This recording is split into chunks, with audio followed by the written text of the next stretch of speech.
야, 너희가 그 유명한 해병대냐? 그의 목소리에는 경멸이 가득했습니다. 해병대면 뭐 대단한 거라도 돼. 어른한테 인사도 제대로 못해? 이게 인사야? 해병대는 이것밖에 못 배웠어? 당신이 그 유명한 해병대 출신 사장이구만. 어디서 감히 나한테 말했고요? 가게 안은 완전한 아수라장이 되었습니다. 해병대 장병의 얼굴은 피로 범벅이 되었고 국밥집 사장은 머리에서 흐르는 피를 닦으며 간신히 일어섰습니다. 벽에 걸려있던 해병대 마크가 떨어져 바닥에 나뒹굴었습니다. 청룡파 두목은 그 마크를 발로 밟았습니다. 우두둑 소리와 함께 마크가 부서졌습니다.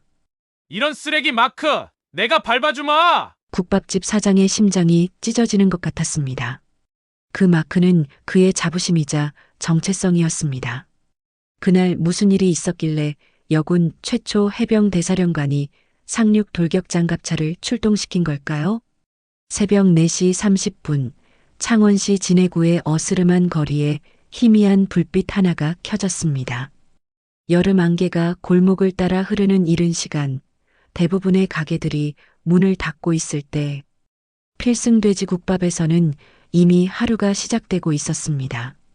또 새벽이구먼. 강태사는 힘차게 가게 문을 열었습니다.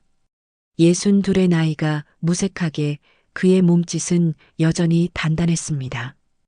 23년간의 해병대 생활이 그의 몸에 새겨놓은 흔적이었죠. 벽에 걸린 해병대 마크가 그의 시선을 붙잡았습니다. 오늘도 힘내자. 태사는 해병대 마크 아래 걸린 무적해병, 안 되면 될 때까지라는 문구를 읽으며 작은 미소를 지었습니다. 그 문구는 그가 군 생활 내내 간직했던 신념이었고 지금도 그의 가슴 속에 살아 숨쉬고 있었습니다. 주방으로 향한 태사는 커다란 돼지뼈가 담긴 양동이를 들어 올렸습니다. 그의 굵은 손가락이 뼈를 정리하는 모습은 마치 작전을 수행하는 듯 정확했습니다. 23년간 해병대에서 근무하고 중령으로 전역한 그의 모든 동작에는 군인의 절도가 묻어났습니다. 한 번 해병은 영원한 해병. 태사는 혼잣말을 중얼거리며 국물을 끓이기 시작했습니다. 돼지뼈를 넣은 커다란 솥에서 모락모락 김이 올라왔습니다. 그 향기가 가게 안을 가득 채우자 태산의 마음도 따뜻해졌습니다. 오전 7시 가게 문이 열리고 첫 손님이 들어왔습니다. 해병대 군복을 입은 젊은 장병이었습니다. 안녕하세요, 아저씨. 오늘도 일찍 여셨네요. 오, 민석이 왔구나. 많이 배고프지? 금방 따뜻한 국밥 내줄게. 태사는 환한 미소로 그를 맞이했습니다. 민석이 진해 해병대 교육훈련단에서 첫 휴가를 나왔을 때부터 단골이 된 지 어느덧 6개월이 흘렀습니다. 태산에게 이런 젊은 해병들은 모두 아들 같은 존재였습니다. 반값이니까 든든히 먹어. 국밥을 내려놓는 태산의 눈빛에는 자부심이 가득했습니다. 그의 아들 강민호가 현재 같은 해병대에서 대대장으로 복무하고 있다는 사실이 그를 더욱 뿌듯하게 만들었습니다. 아저씨, 정말 감사해요. 이렇게 싸게 먹을 수 있어서 휴가 때마다 정말 든든해요. 민석의 말에 태사는 가슴이 따뜻해지는 느낌이 들었습니다. 뭘 당연한 일이지. 나라 지키느라 고생하는데 이 정도는 해야지. 태산의 눈가에 잔잔한 미소가 맺혔습니다. 이렇게 젊은 해병들을 돕는 것이 그의 작은 행복이었습니다. 퇴역 후에도 계속 해병대와 연결되어 있다는 느낌이 들었으니까요. 오전이 깊어갈수록 가게는 점점 붐비기 시작했습니다. 대부분은 휴가 나온 해병대 장병들이었고 몇몇은 현역 간부들이었습니다. 가게 안은 웃음소리와 대화로 가득 찼습니다. 태산 씨, 오늘도 장사 잘 되네요. 옆가게 주인 김영수가 들어오며 인사했습니다. 그러게요. 덕분에 잘 버티고 있습니다. 태산은 씩 웃으며 대답했지만 영수의 표정이 갑자기 굳는 것을 놓치지 않았습니다. 근데 조심하세요.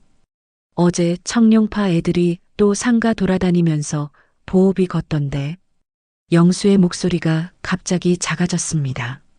태산의 미소가 사라졌습니다. 청룡파. 그 이름만 들어도 태산의 눈빛이 차가워졌습니다. 걱정 마세요.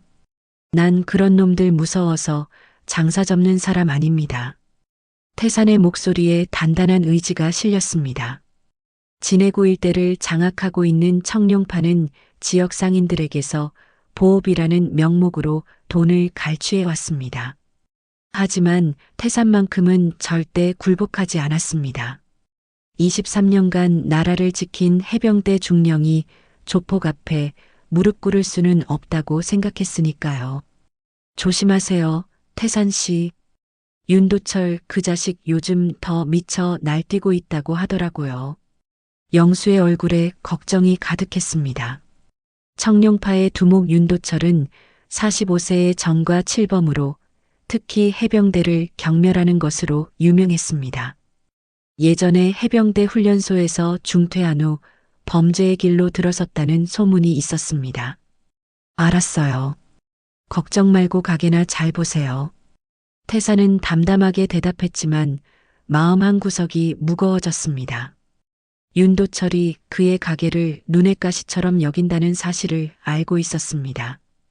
특히 해병대 장병들에게 반값에 국밥을 제공하는 그의 정책이 도철의 분노를 사고 있다는 것도요. 그래도 물러설 순 없지. 태산은 굳은 표정으로 주방으로 돌아갔습니다. 가슴속에서 단단한 결의가 솟아올랐습니다. 해병대에서 배운 것이 있다면 그것은 결코 위협 앞에 굴복하지 않는 것이었으니까요. 오후 2시 토요일의 햇살이 창문으로 쏟아져 들어왔습니다. 가게 문이 열리고 3명의 젊은 해병대 장병들이 들어왔습니다. 태산은 곧바로 그들이 신병임을 알아봤습니다. 아직 훈련의 긴장감이 풀리지 않은 듯한 굳은 표정과 어색한 자세가 말해주고 있었습니다. 어서 오세요. 태산은 반갑게 그들을 맞이했습니다. 돼지국밥 3개요, 아저씨. 이민우, 정현우, 송준혁입니다, 아저씨. 여기가 유명하다고 해서 꼭 와보고 싶었어요. 태산의 눈이 밝아졌습니다. 그들의 이름을 하나하나 기억하려고 노력했습니다. 이민우, 정현우, 송준혁. 모두 21살의 어린 나이였습니다. 그의 아들 민호가 지휘하는 후배들일지도 모른다는 생각에 태산의 마음이 더욱 따뜻해졌습니다. 자, 여기 있어요. 반값이니까 걱정 말고 많이 먹어요. 태산은 김이 모락모락 나는 국밥 3그릇을 테이블에 내려놓았습니다. 새 병사의 눈이 동그래졌습니다. 아저씨, 진짜요? 반값이요? 민우가 놀란 표정으로 물었습니다. 그럼 나라 지키는 우리 아들들한테 이 정도는 당연하지. 태산의 목소리에 자부심이 넘쳤습니다. 그가 아들들이라고 부른 것에 새 병사의 얼굴에 미소가 번졌습니다. 와, 정말 감사합니다. 진짜 소문대로네요. 현우가 기쁜 표정으로 말했습니다. 소문이요? 태산이 궁금해하며 물었습니다. 네. 부대에서 다들 필승 돼지국밥 아저씨가 해병대 출신이시고 장병들한테 정말 잘해주신다고 했어요. 준혁이 수줍게 대답했습니다. 태산의 가슴이 뿌듯함으로 가득 찼습니다. 자신의 작은 노력이 젊은 병사들에게 위안이 되고 있다는 사실이 그를 행복하게 했습니다. 그는 가게 벽에 걸린 해병대 마크를 바라봤습니다. 무적해병 안 되면 될 때까지. 그 말이 지금의 그에게도 여전히 큰 힘이 되고 있었습니다. 아저씨, 올해 해병대에 계셨어요? 민우가 국밥을 한 숟가락 떠먹으며 물었습니다. 23년이나 했지. 중령으로 전역했어. 태산의 목소리에 자부심이 묻어났습니다. 우와, 대단하세요. 저희 훈련소에서도 고참 해병들이 해병은 평생 해병이라고 하던데 진짜 그런가 봐요. 현우의 눈이 반짝였습니다. 그럼 한번 해병은 영원한 해병이야. 그 정신은 절대 사라지지 않아. 태사는 깊은 믿음을 담아 말했습니다. 그의 눈빛에서 지난 세월의 자부심과 헌신이 느껴졌습니다. 새 병사는 맛있게 국밥을 먹으며 태산과 이야기를 나눴습니다. 훈련소에서의 에피소드, 처음 받은 휴가의 설렘, 그리고 앞으로의 계획까지. 태산은 그들의 이야기를 들으며 자신의 젊은 시절을 떠올렸습니다. 그도 한때 저렇게 패기 넘치는 젊은 해병이었습니다. 창밖으로 봄볕이 내리쬐는 평화로운 오후였습니다. 하지만 태사는 알지 못했습니다. 이 평화가 곧 깨질 것이라는 사실을. 그리고 그날의 사건이 그와 젊은 해병들의 운명을 영원히 바꿔놓을 것이라는 사실을. 가게 밖에서 검은 세단 한 대가 천천히 필승돼지국밥 앞에 멈춰 섰습니다. 윤도철과 그의 부하들이 차에서 내리며 가게를 노려보고 있었습니다. 도철의 눈빛에서 증오와 위협이 번뜩였습니다. 저 해병들에게 오늘 확실히 가르쳐주자. 도철의 목소리는 차갑고 위험했습니다. 평화로운 오후의 그림자 속에서 곧 폭풍이 몰아칠 징조였습니다. 가게 문이 거칠게 열리는 소리에 모두의 시선이 그곳으로 향했습니다. 문은 벽에 부딪혀 쾅 하는 소리를 냈고 편안했던 가게 분위기가 순식간에 얼어붙었습니다. 윤도철이 비틀거리며 들어섰습니다. 그의 뒤로는 5명의 부하들이 따라 들어왔습니다. 술 냄새가 가게 안으로 확 퍼졌습니다. 도철의 눈은 핏발이 서 있었고 얼굴은 술 기운으로 붉게 달아올라 있었습니다. 태산의 등줄기로 차가운 전율이 흘렀습니다. 직감적으로 좋지 않은 일이 벌어질 것을 느꼈습니다. 그의 시선이 테이블에 앉아 있는 병사들에게 향했습니다. 민우, 현우, 준혁의 얼굴에는 당혹감이 서려 있었습니다. 어이, 여기가 그 유명한 해병대 국밥집이라는데? 도철의 목소리는 비웃음을 담고 있었습니다.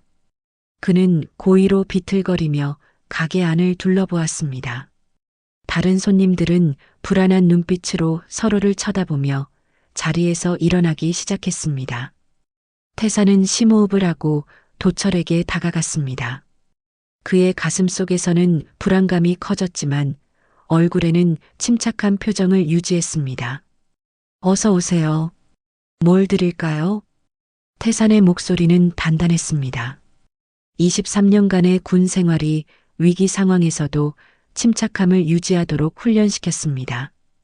도철은 대답 대신 비웃으며 테이블을 지나쳐 해병대 병사들이 앉아 있는 곳으로 향했습니다. 태산의 심장이 빠르게 뛰기 시작했습니다.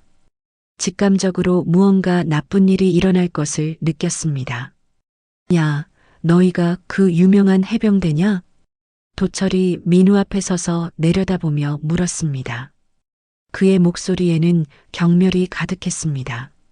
민우는 자리에서 일어나려고 했지만 도철의 부하가 그의 어깨를 눌렀습니다. 민우의 표정이 굳어졌지만 그는 정중하게 대답했습니다. 네, 그렇습니다. 무슨 일이신가요? 도철의 눈이 가늘어졌습니다. 그의 입가에 비웃음이 맺혔습니다. 해병대면 뭐 대단한 거라도 돼? 어른한테 인사도 제대로 못해? 현우가 조심스럽게 말했습니다. 저희가 무슨 실례를 했나요? 그런 의도는 없었습니다. 도철의 얼굴이 순간 일그러졌습니다.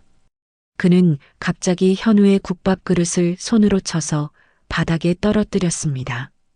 그릇이 깨지는 소리와 함께 뜨거운 국물이 사방으로 튀었습니다. 이게 인사야? 해병대는 이것밖에 못 배웠어? 태산의 가슴 속에서 분노가 치밀어 올랐습니다. 그는 도철에게 다가갔습니다. 손님, 이러시면 안 됩니다. 도철은 태산을 향해 돌아섰습니다. 그의 눈에서 증오가 번뜩였습니다. 당신이 그 유명한 해병대 출신 사장이구만. 어디서 감히 나한테 말대꾸야?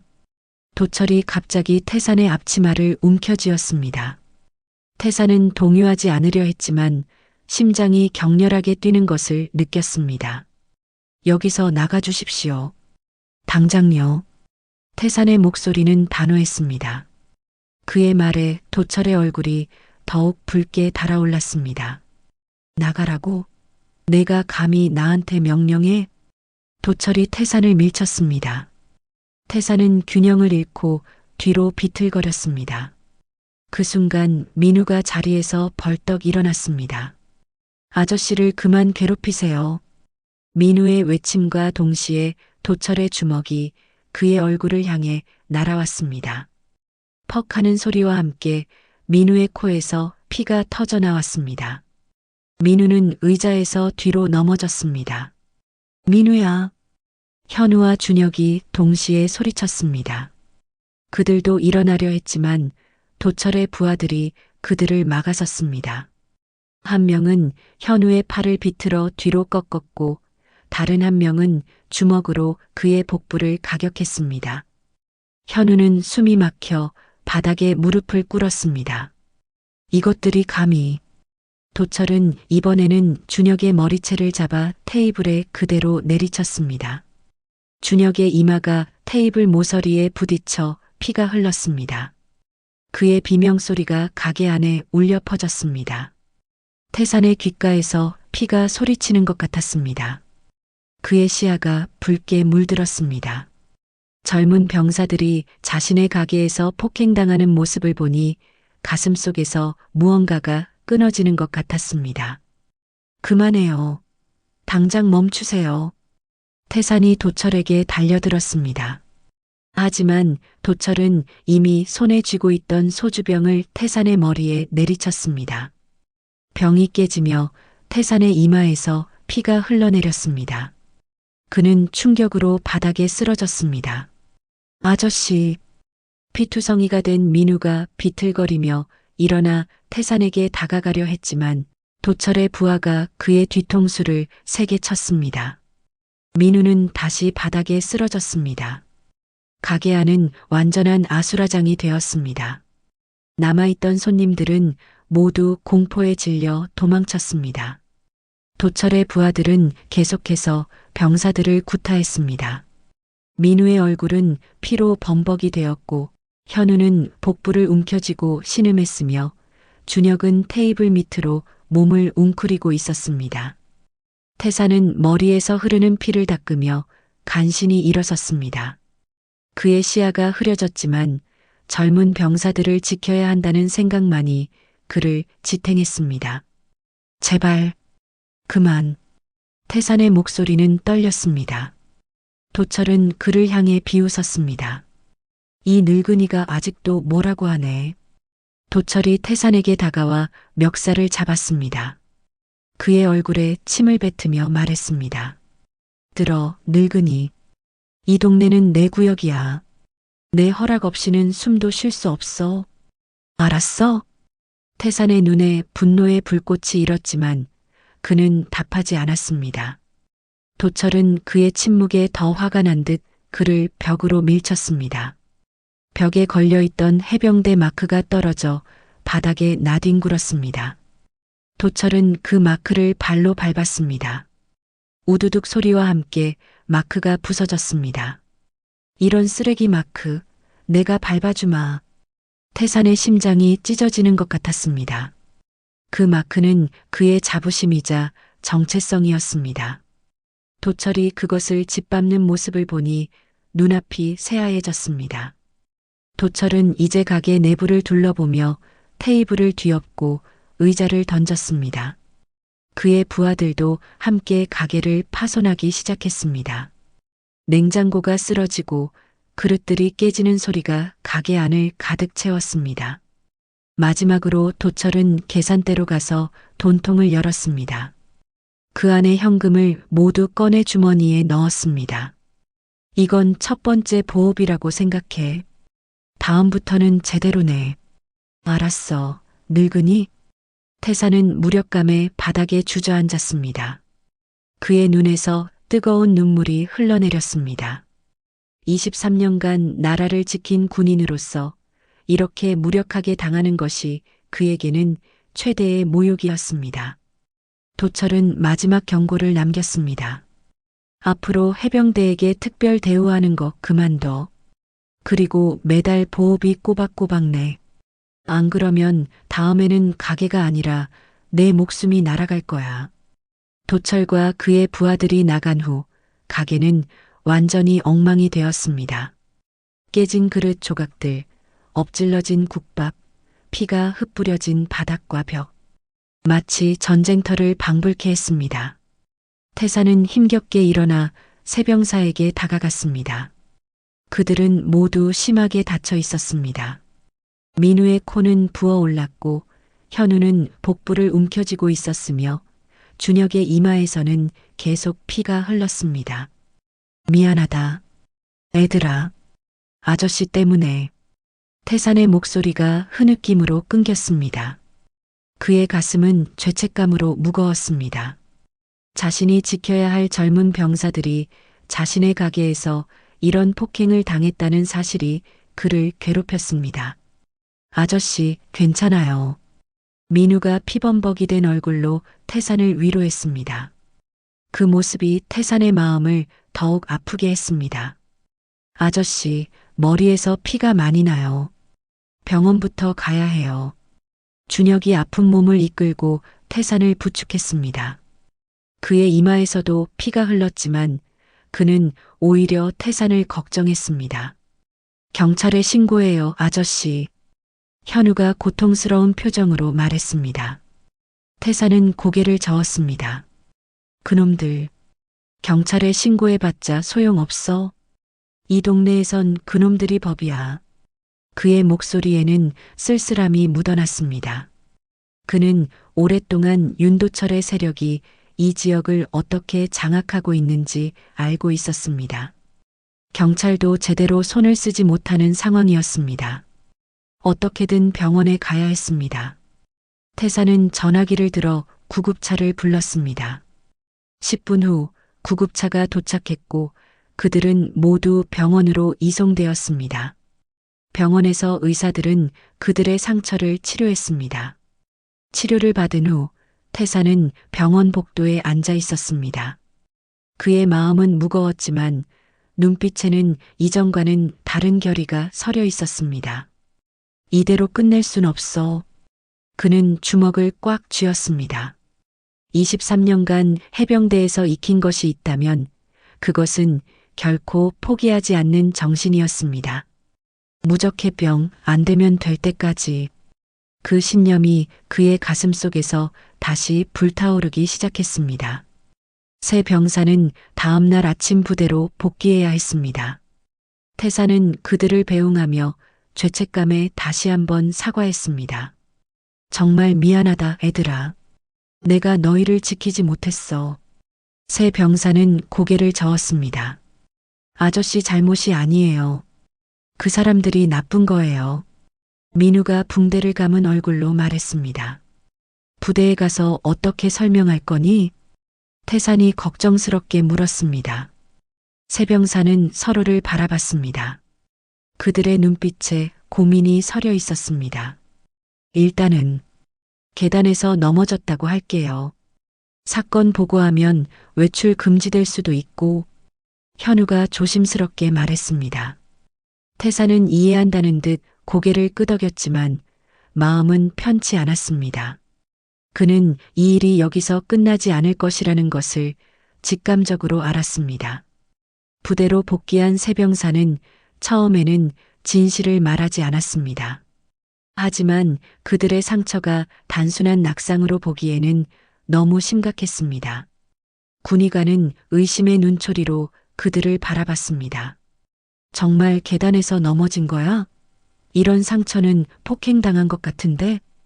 군의관의 날카로운 질문에 새 병사는 말을 더듬었습니다. 며칠 후 익명의 제보가 해병대 사령부로 들어왔습니다.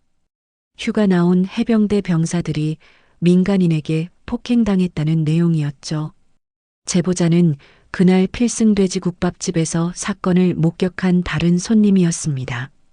이 제보는 곧 해병대 사령관 박소연에게 보고되었습니다.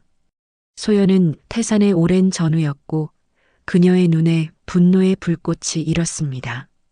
태산은 그날 밤 꿈속에서도 도철의 얼굴을 보았습니다. 그가 해병대 마크를 짓밟는 모습, 젊은 병사들을 폭행하는 모습, 그는 식은땀을 흘리며 잠에서 깼습니다. 이대로 끝낼 순 없어. 태산은 어둠 속에서 중얼거렸습니다. 그의 눈빛에는 단단한 결의가 서려 있었습니다. 그는 알지 못했습니다. 자신의 이 다짐이 얼마나 큰 파도를 일으킬지를, 그리고 그 파도가 도철과 청룡파의 운명을 완전히 뒤바꿔 놓을 것이라는 사실을. 해병대 사령부의 정적 속에서 박소연 사령관의 책상 위 전화기가 울렸습니다. 58세의 소연은 한국 최초의 여성 해병대 사령관이었습니다. 그녀의 사무실 벽에는 화려한 훈장들과 함께 무적해병이라는 붉은 글씨의 족자가 걸려 있었습니다. 박소연 사령관입니다. 소연의 목소리는 단호했습니다. 20년간의 군 생활이 그녀의 목소리에 담긴 듯 했습니다. 사령관님, 급한 보고가 있습니다. 휴가 나온 우리 장병들이 민간인에게 폭행당한 사건이 발생했습니다. 참모장의 목소리에 긴장감이 실려 있었습니다.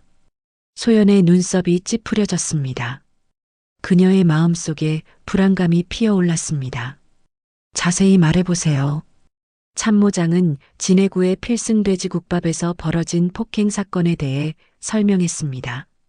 익명의 제보자가 보낸 자세한 내용과 사진들, 그리고 피해 병사들의 병원 기록까지. 보고가 끝날 무렵 소연의 얼굴은 분노로 굳어져 있었습니다. 가게 주인의 이름이 강태산이라고요? 소연의 목소리가 살짝 떨렸습니다. 그녀의 마음속에 오래된 기억이 되살아났습니다. 네, 맞습니다. 전 해병대 중령 출신이라고 합니다. 소연은 잠시 침묵했습니다. 그녀의 손가락이 책상 위를 가볍게 두드렸습니다. 알겠습니다. 더 자세한 사항을 조사해서 보고해 주세요. 전화를 끊은 소연은 창밖을 바라보았습니다. 강태산. 20년 전 그녀가 막 해병대에 입대했을 때 만났던 선배였습니다. 그는 당시 소연이 여성이라는 이유로 겪었던 차별과 어려움 속에서 그녀를 지지해준 몇 안 되는 사람 중 하나였습니다. 태산 선배가 이런 일을 당하다니. 소연의 가슴 속에서 분노가 솟구쳤습니다. 그녀는 서랍에서 오래된 사진 한 장을 꺼냈습니다. 젊은 시절에 그녀와 태산이 함께 훈련을 마친 후 찍은 사진이었습니다. 두 사람 모두 환하게 웃고 있었습니다. 저녁이 되자 소연은 직접 태산에게 전화를 걸었습니다. 여보세요? 태산의 목소리는 피곤해 보였습니다. 그의 말투에서 지친 기색이 느껴졌습니다. 태산 선배, 저 박소연이에요. 전화기 너머로 잠시 정적이 흘렀습니다. 태산이 놀란 듯 했습니다. 소연이, 내가 어떻게... 태산의 목소리가 감정으로 떨렸습니다. 소연은 그가 얼마나 힘든 시간을 보냈는지 느낄 수 있었습니다.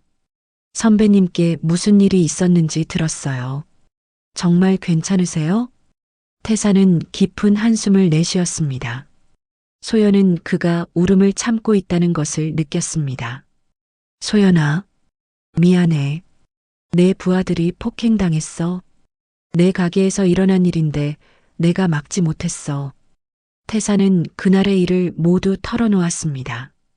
어떻게 윤도철과 그의 부하들이 들이닥쳤는지, 어떻게 젊은 병사들이 폭행당했는지, 그리고 그가 얼마나 무력했는지를. 그의 목소리에는 깊은 자책감이 묻어났습니다. 그 자식들이 해병대 군복 입은 애들 얼굴에 침 뱉고 발로 찼어. 피범벅이 됐어, 소연아. 태산의 마지막 말에 소연의 주먹이 꽉 쥐어졌습니다. 그녀의 눈에서 분노의 불꽃이 타올랐습니다. 선배님, 걱정하지 마세요. 그놈들, 제가 직접 끝내주겠습니다. 소연의 목소리는 얼음처럼 차갑고 단단했습니다. 그녀는 이미 마음속으로 결심을 내린 상태였습니다. 전화를 끊은 소연은 즉시 비서를 불렀습니다. 특수임무팀 대장과 참모장을 지금 당장 소집해 주세요. 30분 후 소연의 사무실에는 특수임무팀 대장 정준호와 참모장 김영민이 앉아 있었습니다. 소연은 그들에게 상황을 설명했습니다. 이 사건을 가만히 넘길 수는 없습니다. 우리 해병대의 명예가 걸린 문제예요. 준호가 조심스럽게 물었습니다. 사령관님, 어떤 조치를 취하실 계획이신가요? 소연의 눈빛이 날카로워졌습니다. 그녀는 책상 위에 지도를 펼쳤습니다. 청룡파의 본거지인 청룡단을 급습할 겁니다. 윤도철과 그의 핵심 부하들을 모두 체포하고 그들의 불법 활동 증거를 확보할 거예요. 준호와 영민은 놀란 눈빛으로 서로를 바라보았습니다. 소연이 계속 말했습니다. 특수임무팀 20명을 선발해 주세요. 민간인 복장으로 위장하고 상륙 돌격장갑차 2대도 준비하세요. 영민이 걱정스러운 표정으로 말했습니다. 사령관님, 이건 군이 민간 영역에 개입하는 일입니다. 법적으로 문제가 될 수 있습니다. 소연은 그를 날카롭게 쳐다보았습니다. 그녀의 눈에는 결연한 의지가 담겨 있었습니다. 우리 해병대 장병들이 민간인에게 폭행당했습니다. 그것도 해병대 선배의 가게에서요. 그걸 그냥 두고 볼 수는 없어요. 소연의 목소리에 강철 같은 단호함이 실렸습니다. 준호와 영민은 더 이상 반대하지 않았습니다. 그들도 소연의 결의를 느꼈기 때문이었습니다. 모든 준비는 철저히 비밀리에 진행하세요. 이 작전은 정의의 응징이라고 명명합니다. 소연의 지시가 내려진 후 준비가 신속하게 진행되었습니다. 특수임무팀 20명이 선발되었고 그들은 이틀간 집중적인 훈련을 받았습니다. 목표는 명확했습니다. 윤도철과 그의 부하들을 체포하되 최대한 피해를 줄이는 것. 민간인들의 안전을 최우선으로 하는 것. 금요일 밤 11시 작전이 개시되었습니다. 소연은 지휘본부에서 모든 상황을 모니터링하고 있었습니다. 그녀의 심장이 빠르게 뛰었지만 표정은 차분했습니다. 모든 팀 위치 보고하세요. 무전기를 통해 각 팀의 위치가 보고되었습니다. 특수임무팀은 청룡단 주변에 배치되었고 상륙 돌격장갑차 2대는 골목 양쪽에 대기 중이었습니다. 임무 개시. 소연의 명령이 떨어지자 작전이 시작되었습니다. 장갑차들이 골목을 봉쇄하고 특수임무팀이 건물을 향해 빠르게 이동했습니다. 그들은 검은 민간복을 입고 있었지만 움직임은 전문적인 군인의 그것이었습니다. 문 열어. 특수임무팀 대장 준호의 외침과 함께 청룡단의 정문이 부서졌습니다. 팀원들이 신속하게 건물 안으로 진입했습니다.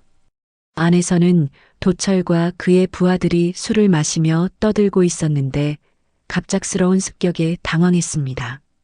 뭐야? 이게 무슨... 도철의 눈이 커졌습니다. 그는 즉시 상황을 파악하려 했지만 너무 늦었습니다. 특수임무팀은 이미 건물 전체를 장악하고 있었습니다. 모두 바닥에 엎드려 저항하면 제압합니다. 준호의 목소리가 울려 퍼졌습니다. 대부분의 조폭들은 당황해서 지시에 따랐지만 몇몇은 저항을 시도했습니다. 테이블을 뒤집고 의자를 던지며 반격했지만 훈련된 특수임무팀의 상대가 될 수 없었습니다. 도철은 뒷문으로 도망치려 했지만 이미 그곳에는 다른 팀원들이 대기하고 있었습니다. 그는 결국 체포되었습니다. 야, 너희가 뭔데 이런 짓을... 도철이 분노에 찬 목소리로 소리쳤습니다. 그를 체포한 팀원이 냉정하게 대답했습니다. 해병대를 때린 대가를 치러야지. 도철의 얼굴이 백지장처럼 하얘졌습니다. 그제서야 그는 자신이 누구와 싸우고 있는지 깨달은 듯 했습니다. 작전은 놀라울 정도로 신속하게 진행되었습니다. 30분 만에 도철과 그의 핵심 부하들은 모두 체포되었고 청룡파의 본거지는 완전히 제압되었습니다. 건물 안에서는 불법 무기와 마약, 그리고 각종 범죄 증거들이 발견되었습니다. 임무 완료, 철수 준비. 준호의 보고를 받은 소연의 얼굴에 안도의 표정이 스쳤습니다. 그녀의 계획은 성공적이었습니다. 하지만 이것이 끝이 아니라는 것을 그녀는 알고 있었습니다. 군대가 민간 영역에 개입한 전례 없는 사건은 분명 큰 파장을 일으킬 것이었습니다. 예상대로 다음 날 아침 뉴스는 이 사건으로 도배되었습니다. 해병대, 민간업소 기습 진압, 상륙 돌격 장갑차 동원 논란, 주요 신문과 방송의 헤드라인이었습니다. 소연은 뉴스를 보며 깊은 숨을 내쉬었습니다. 폭풍이 다가오고 있다는 것을 느꼈습니다. 사령관님, 국방부에서 연락이 왔습니다. 긴급회의가 소집되었습니다. 영민의 보고에 소연은 고개를 끄덕였습니다. 그녀는 이미 각오하고 있었습니다. 알겠습니다. 준비해 주세요. 소연은 군복을 정돈하고 거울 앞에 섰습니다. 그녀의 눈빛은 여전히 단호했습니다. 후회는 없었습니다. 그녀는 자신의 부하들과 오랜 전우를 지키기 위해 행동했을 뿐이었습니다. 국방부 회의실은 긴장감으로 가득했습니다. 합참의장 김정훈을 비롯한 고위 장성들이 모두 모여 있었습니다. 소연이 들어서자 모두의 시선이 그녀에게 집중되었습니다. 박소연 사령관, 어젯밤 벌어진 사건에 대해 설명해 주시기 바랍니다. 김정훈의 목소리는 차갑고 딱딱했습니다. 그와 소연 사이에는 오래된 앙금이 있었습니다. 두 사람은 과거 같은 시기에 진급 경쟁을 벌였고 소연이 그를 제치고 사령관이 되면서 그의 자존심이 크게 상했었습니다. 소연은 차분하게 상황을 설명했습니다. 해병대 장병들이 폭행당한 사건부터 시작해서 윤도철과 청룡파의 불법 행위, 그리고 작전의 필요성까지. 그녀의 목소리에는 한치의 흔들림도 없었습니다. 그래서 사령관은 군대를 동원해 민간인을 체포했다는 말씀이군요. 김정훈의 질문에는 날이 서 있었습니다. 소연은 흔들리지 않고 대답했습니다. 네, 맞습니다. 우리 해병대 장병들의 안전과 명예를 지키기 위한 결정이었습니다. 회의실 안에서 의견이 분분했습니다. 일부 장성들은 소연의 행동이 명백한 월권이라고 비판했습니다. 박소연 사령관의 행동은 군의 기본 원칙을 벗어난 것입니다. 군대가 민간 사회에 함부로 개입해서는 안 됩니다. 다른 장성들은 소연을 옹호했습니다. 그렇다고 해서 군인이 폭행당한 것을 그냥 넘어갈 순 없지 않습니까? 군인의 명예와 안전을 지키는 것도 지휘관의 의무입니다. 김정훈은 이 상황을 자신에게 유리하게 이용하려 했습니다. 그는 오랫동안 소연을 제거할 기회를 찾고 있었고 이번 사건이 그 기회라고 생각했습니다.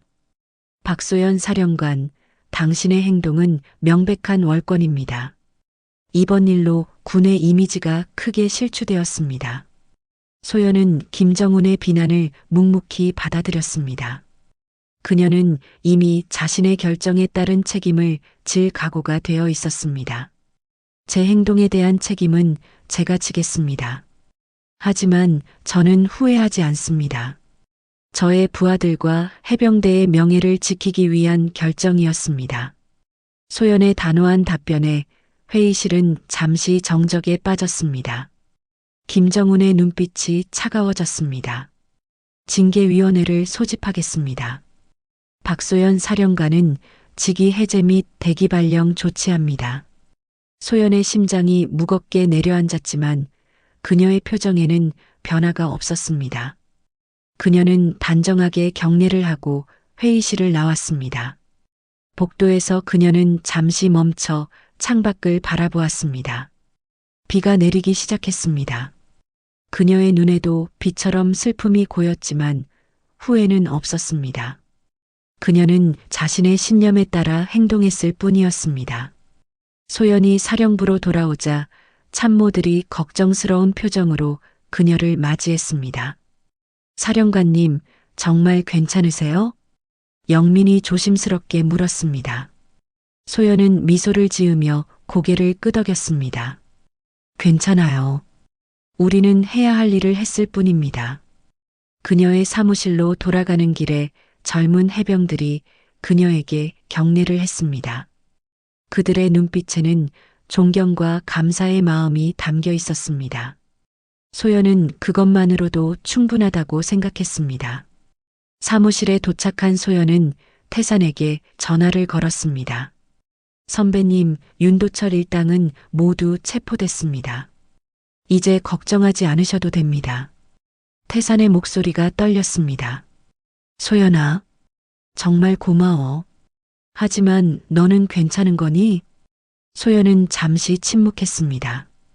그녀의 눈가에 눈물이 맺혔습니다. 네, 선배님. 저는 괜찮아요. 직위 해제되었지만 후회는 없습니다. 우리 해병의 명예를 지켰으니까요. 태산의 목소리에 슬픔이 묻어났습니다. 미안하다, 소연아, 나 때문에 너가. 소연이 그의 말을 끊었습니다. 아니에요, 선배님. 제가 해야 할 일을 한 것뿐입니다. 해병은 해병을 절대 버리지 않으니까요. 그날 저녁 국방부는 공식 발표를 냈습니다. 해병대 사령관 박소연 소장 직위 해제 및 대기 발령. 뉴스가 전해지자 해병대 내부는 술렁였습니다. 특히 소연의 결정으로 구출된 새 병사는 충격을 받았습니다. 그들은 자신들 때문에 사령관이 징계를 받는다는 사실에 괴로워했습니다. 하지만 소연은 평온했습니다. 그녀는 자신의 사무실을 정리하면서 벽에 걸린 무적해병 족자를 바라보았습니다. 그녀의 눈빛에는 단단한 의지가 여전히 살아있었습니다. 해병은 끝까지 싸운다. 안 되면 될 때까지. 소연은 마음속으로 되뇌었습니다. 이것이 끝이 아니라는 것을 그녀는 알고 있었습니다. 진정한 싸움은 이제부터 시작이었습니다. 당한 건 우리 애들인데 왜 벌은 사령관이 받아야 하나? 태사는 텔레비전을 끄며 주먹을 불끈 쥐었습니다. 박소연 사령관의 직위 해제 소식을 들은 그의 가슴 속에서 분노가 불타올랐습니다. 가게는 여전히 엉망이었고 그의 이마에는 8바늘을 꿰맨 상처가 아직 아물지 않았습니다. 하지만 그를 더 아프게 하는 것은 소연의 희생이었습니다. 태사는 거실벽에 걸린 오래된 사진을 바라보았습니다. 20년 전 그와 소연이 함께 훈련을 마친 후 찍은 사진이었습니다. 당시 유일한 여성 해병대원이었던 소연은 얼마나 많은 어려움을 이겨내며 여기까지 왔는지 태사는 잘 알고 있었습니다. 이대로 끝낼 순 없어. 태산의 눈빛이 달라졌습니다. 그는 전화기를 들고 번호를 눌렀습니다. 해병대 출신 예비역 친구들에게 연락을 시작했습니다. 여보세요, 김상사? 나 강태산이야. 우리 모일 필요가 있어. 그날 저녁 태산의 집에는 10명의 예비역 해병대원들이 모였습니다. 모두 태산과 함께 복무했거나 그의 소문을 듣고 찾아온 사람들이었습니다. 태산은 자신이 겪은 일과 소연의 희생에 대해 이야기했습니다. 우리가 가만히 있을 순 없습니다. 박소연 사령관은 우리를 위해 자신의 모든 것을 걸었어요. 태산의 목소리가 떨렸습니다. 그의 눈가에 눈물이 맺혔지만 그는 강한 의지로 참았습니다. 그럼 우리가 뭘 할 수 있지? 한 예비역이 물었습니다. 태산의 눈빛이 결연했습니다. 우리는 해병대 장병 수호회를 결성하겠습니다. 진실을 알리고 박소연 사령관의 명예를 회복시키는 것이 우리의 목표입니다. 모두가 동의했습니다. 그들의 눈빛에는 강한 결의가 담겨 있었습니다. 다음 날 아침 태산은 지역 방송국을 찾았습니다. 처음에는 경비원이 그를 막았지만 그의 진지한 표정과 강한 의지에 결국 한 PD가 그를 만나 주었습니다. 무슨 일로 오셨나요? PD가 물었습니다. 태산은 깊은 숨을 내쉬고 이야기를 시작했습니다. 저는 해병대 장병들이 폭행당한 필승돼지국밥의 주인입니다. 사람들이 알아야 할 진실이 있습니다. PD의 눈이 커졌습니다. 그는 카메라를 준비하라고 지시했습니다. 그날 저녁 뉴스에 태산의 인터뷰가 방송되었습니다. 얼굴의 상처를 그대로 드러낸 채 그는 카메라 앞에서 떨리는 목소리로 진실을 말했습니다.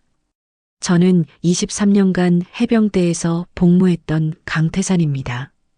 박소연 사령관님은 자신의 부하들을 지키려 했을 뿐입니다.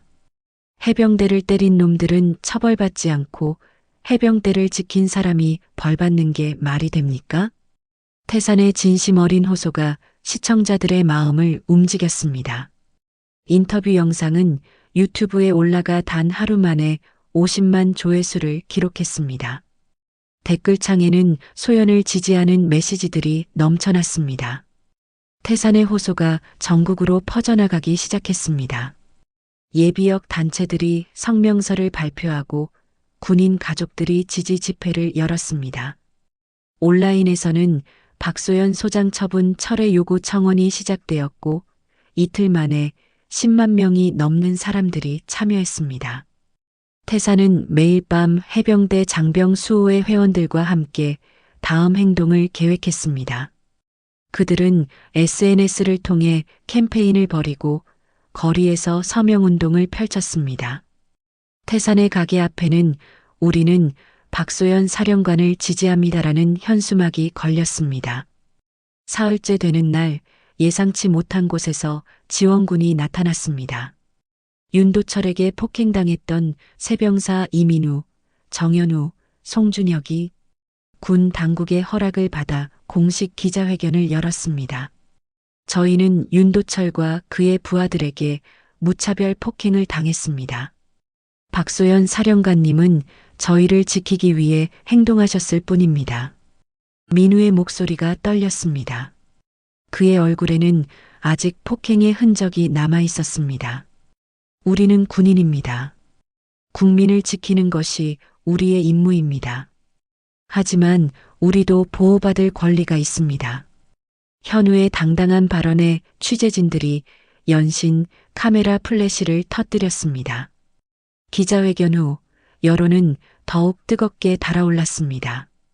국방부는 큰 압박을 받게 되었고 국회에서도 이 문제가 거론되기 시작했습니다. 군인의 인권과 명예도 보호받아야 합니다. 이번 사건을 계기로 우리는 군인 인권보호법 제정을 논의해야 합니다. 한 국회의원의 발언이 뉴스에 보도되었습니다. 소연의 마지막 근무일이 다가왔습니다. 태산은 아침 일찍부터 해병대 사령부 앞에 서 있었습니다. 그의 곁에는 수십 명의 예비역 해병대원들과 시민들이 함께했습니다. 모두 소연을 지지하는 팻말과 현수막을 들고 있었습니다. 사령부 안에서는 더 놀라운 일이 벌어지고 있었습니다. 소연이 사무실을 나서자 복도에는 모든 장병들이 줄지어 서 있었습니다. 그녀가 지나갈 때마다 그들은 일제히 경례를 올렸습니다. 사령부 광장에 도착한 소연은 더 큰 충격을 받았습니다. 특수임무팀 전원이 그곳에 정렬해 있었고 그들의 뒤로는 수백 명의 해병대원들이 서 있었습니다. 사령관님께 대하여 경례. 특수임무팀 대장 준호의 구령이 울려 퍼졌습니다. 모든 해병대원들이 일제히 경례를 올렸습니다. 소연의 눈가에 눈물이 맺혔지만 그녀는 군인다운 자세로 그 경례에 답했습니다. 여러분, 소연의 목소리가 떨렸습니다. 그녀는 잠시 말을 잇지 못했습니다. 광장은 완전한 침묵에 휩싸였습니다. 여러분은 단지 총을 든 존재가 아닙니다. 소연이 다시 입을 열었습니다. 그녀의 목소리는 점점 강해졌습니다. 여러분은 국민을 지키는 마지막 방패입니다. 그 사명을 잊지 마십시오. 해병대원들의 눈빛이 더욱 빛났습니다. 소연은 계속해서 말했습니다. 저는 여러분을 지키려다 이 자리에서 물러납니다. 하지만 후회하지 않습니다. 여러분은 그만한 가치가 있는 사람들이니까요. 소연의 마지막 말에 광장은 정적에 휩싸였습니다. 그때 한 해병대원이 외쳤습니다. 사령관님, 감사합니다. 곧이어 모든 해병대원들이 그 말을 따라 외쳤습니다. 감사합니다, 사령관님. 함성이 하늘을 찔렀습니다. 소연의 눈에서 눈물이 흘러내렸습니다. 그녀는 23년간의 군 생활 중 처음으로 공개적으로 감정을 드러냈습니다. 이 장면을 본 한 해병대원이 휴대폰으로 영상을 찍어 즉시 SNS에 올렸습니다. 부하를 지킨 사령관의 마지막 인사라는 제목의 이 영상은 폭발적으로 퍼져나갔습니다.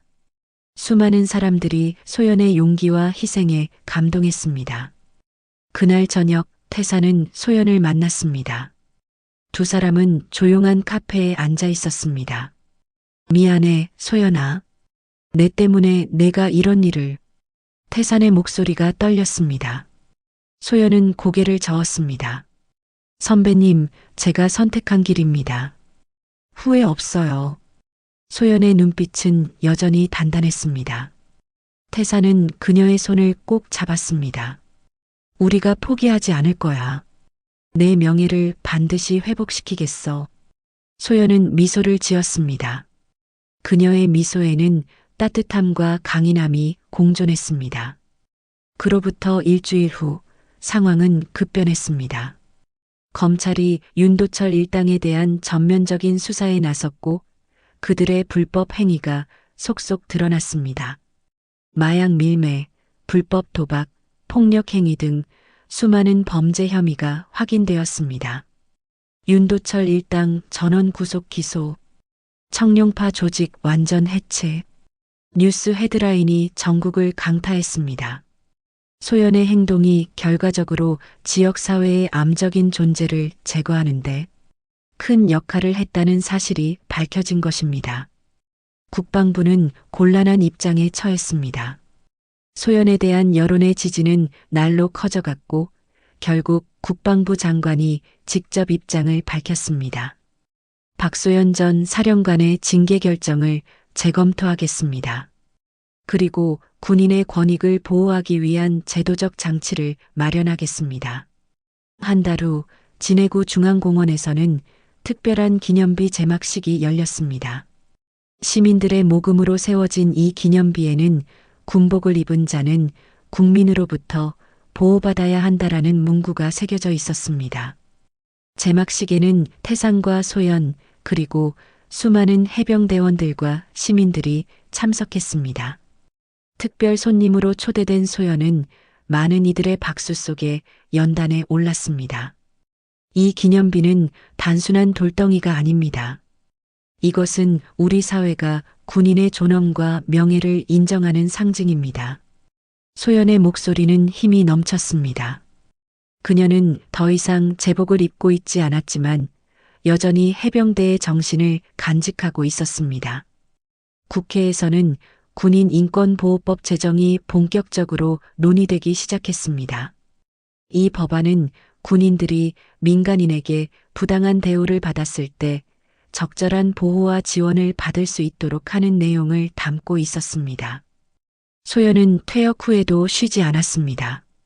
그녀는 자신의 퇴직금을 모두 투자해 전역군인 지원센터를 설립했습니다.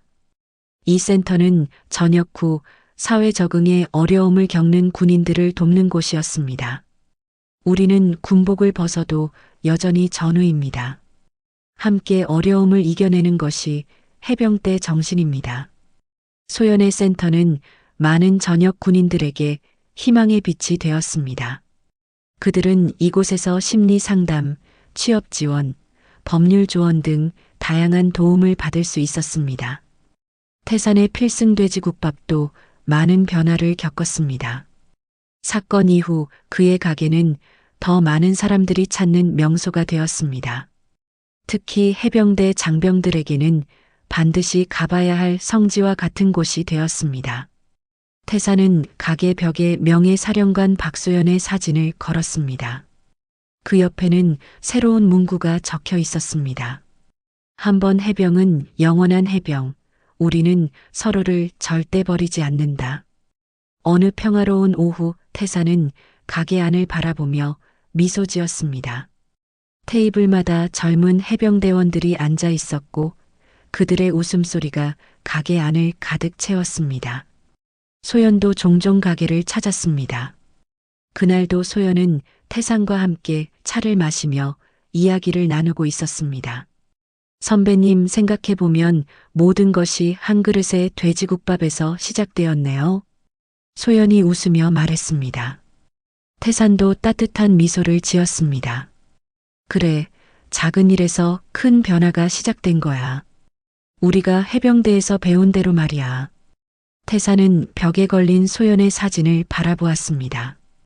그 사진 속 소연은 당당하게 서 있었고 그녀의 눈빛에는 강인함과 따뜻함이 공존하고 있었습니다.